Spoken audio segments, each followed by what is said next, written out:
take our lead. Let's help you make your mark. Our goal is your satisfaction. Let us show you the way. Steps. In medium bowl, mix powdered sugar and butter with spoon or electric mixer on low speed. Stir in vanilla and 1 tablespoon of the milk. Gradually beat in just enough remaining milk to make frosting smooth and spreadable. If frosting is too thick, beat in more milk, a few drops at a time.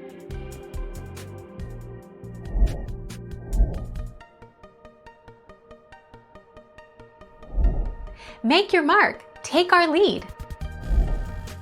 In broad terms, frosting is thick and fluffy, and is used to coat the outside, and often the inner layers, of a cake. Icing is thinner and glossier than frosting, and can be used as a glaze or for detailed decorating.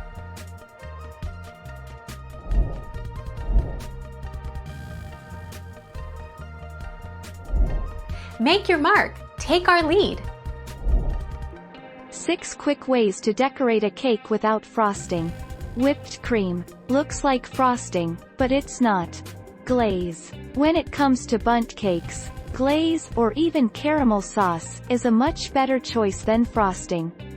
Powdered sugar. Sometimes the simplest solutions can also be the prettiest. Chocolate or caramel sauce. Fresh fruit. Syrups plus edible flowers. Thank you for watching. Please subscribe and hit the bell notification.